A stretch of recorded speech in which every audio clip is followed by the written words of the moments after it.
Y'all spoke earlier about possible leader on that defense, and this guy here is wearing Cameron Silver Craig's number on that defense, pretty much in that same position. Tawfiq Byard, 20 total tackles, and he's leading the Big 12 safeties in solo tackles this season so far. With 17, I think he has come on and really lit a spark on that defensive side of the football, making tackles in the backfield, tackles for loss from the safety spot. Talk about Tawfiq. Could he actually be that leader on the defense side of football that we need? He has been this week. He has been since Wyoming. Man, it's amazing how the universe works. And that injury is probably one of the best things that happened for him because it gave him time to see the game from a different perspective. We talked about Case Salt and him being a fifth-year senior, had to learn how to do it the prime way. I think while Tawfiq was out, he got to see the way it's done the prime way. And when he was going to the scout team and recovering and moved back up to the starting position, he gets it. And he gets it so much, he does it. And he does it so much, other people gravitate toward his execution and leadership. He certainly is a rising star on this team and becoming that guy. But here's the key factor in it, Chico. Coach Prime talks all the time about consistency.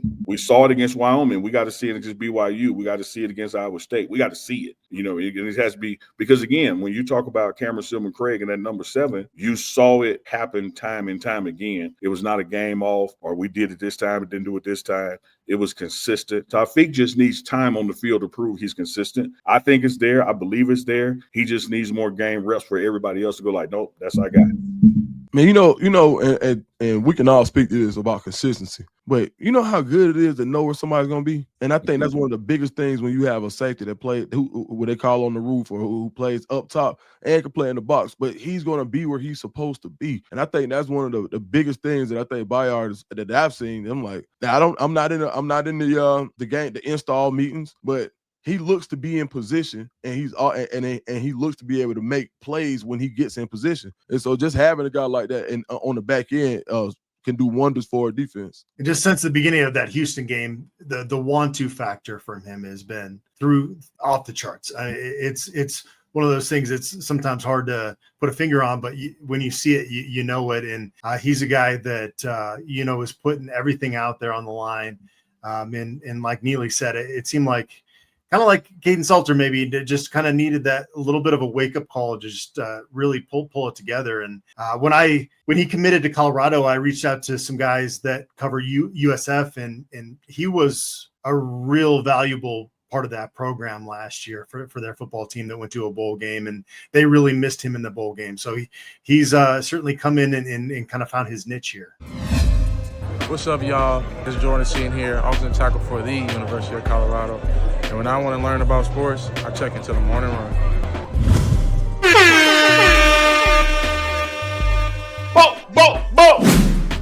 You look at the losses. You look at a 4-18 2 years ago versus a 4-18 this year. You look at those losses, and you look at these losses. Now a L is a L. Do not get me wrong. Period. But when you look at the way you were losing when you were a 4-18 versus the talent that this team has and the way they're losing to these teams now, because you got every team, BYU 4-0, Houston 4-0, Georgia Tech 4 or maybe 5-0, like depending if they had undefeated teams. Was it the teams that you've lost to are all undefeated, if I ain't mistaken. So you got a gauntlet of a schedule, but Colorado could easily be that 4-1 team. What do you fix in the meantime? Who's going to step up and say no more? Who's going to step up and say, you know what? We're going to practice we're player-led practice. Who's going to step up and say, we're doing this on our own? Who's going to step up and say, Coach, hush, we got it. We don't need you for this. I know you might be asking rhetorical, but I'm going to tell you your name because it's already happened. Who's that? Tawfiq Byard. Hello. He did it as soon as Coach Prime got done talking post-game and left out the locker room, he took over. Yeah. As a matter of fact, he said, you know how Sundays is typically like a walkthrough kind of practice for the guys who didn't play? He said, everybody need to come and pass tomorrow. Don't show up in here as spotters or shells. We showing up and pass tomorrow. Mm-hmm. And like that's what this team, from my internal view, has been lacking internally, is being player-led. Somebody saying, you know what, no, we got this, coach. We got this. Right. I mean, you see Houston right there, still 4-game winning streak. And that's one of the things about these streaks. You look at what the Arizonas did last year, whether it was Arizona, Arizona State, I can't remember which one was in the finals. Nevertheless, as we sit here right now, this time last year, they had the same record. Yeah. And what they do? They went on a damn run. And here's what I'm saying to anybody who listen, to anybody who don't believe or believe. Well, if you don't believe, I don't know why the hell you sit here entertaining it, unless you're just a hater. But here's what I see. I see people remaining on our schedule that when this team plays the way this team is capable of playing, you can win. Right. Yeah. Now, you left a lot of destiny in outside of your hands. You might need some help here and there, because one thing we learned last year, that 9-3 wasn't good enough. Right. You know, we went 9-3 and just missed it. Mm-hmm. We're now already at 2 conference losses. Right. But the opportunity to get going in the right direction, if you don't know it's there, maybe you just ain't watching none of these games or don't know ball. I don't know. But if you look at the rest of the schedule and be like, oh, we can't win nothing else, you out your mind. I mean, you played the best teams. You're playing the best teams in the Big 12. Manny just put it on the screen, but you playing the best teams, and you're right there. So now I'm looking down, I'm like, all right, if this team puts it all together and just plays a clean game, you don't even have to be dominant. Play a clean game. You know, the penalty numbers aren't horrible. It's like you said, the timing of the penalties. It's situational football. It's football IQ. It's knowing one of the first things you do is know down and distance. It's still fundamentals. Like me and Chico talked last night on Uncle Chico Live, Sunday, Thursday night. Shout out to that broadcast. If you are tackling the correct way, meaning not reaching, it's hard as hell to get a face mask. Mm-hmm. Face mask is a reaching penalty.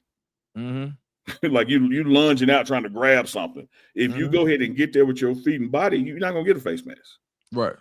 You know, same thing with blocking. If you know which way the runners come behind you, you're looking at them, and you've already done your block, you don't have to block from behind or through a hole. The man has already gone by. Right. Right. Like that's just fundamental technique, knowing the situation. And then same thing with QB play. One of the things I was real excited about early in the game is when I seen Salter throw one away. And I literally clapped, and there was a guy standing next to me on the sideline. What you clapping for? Like, that wasn't complete. I said, no, he threw it away. Wasn't nothing there. Last week he didn't do that, so that shows me improvement. And then what he do later on in the game? He pirouetted, backpedaled, spun around for about 20 yards and took a sack that took you out of being able to go for it on 4th down. Because you were at midfield, you get a couple more yards. Now you got a Buck Buchanan that can make that field goal. But that's like situational awareness. You know, you got to know the situation, you got to know the down and distance, you got to know what's going wrong. But there's so much across the board that you can hang on. That I think that the key in this, like you've been talking about, Dukes, may not necessarily saying the word is man, just finish the game. Yeah, for sure. Like everything that you're doing, and I'm not just talking about like a play call or schematic. I'm talking about execution and effort, attention to detail. Everything that you did in the first 2 quarters, do it in the 3rd and 4th quarter.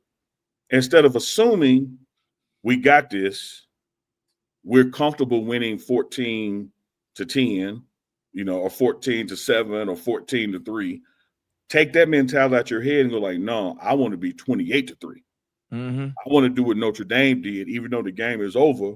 Watch this. Caden Salter, quarterback, University of Colorado, and I start off every morning with a morning run.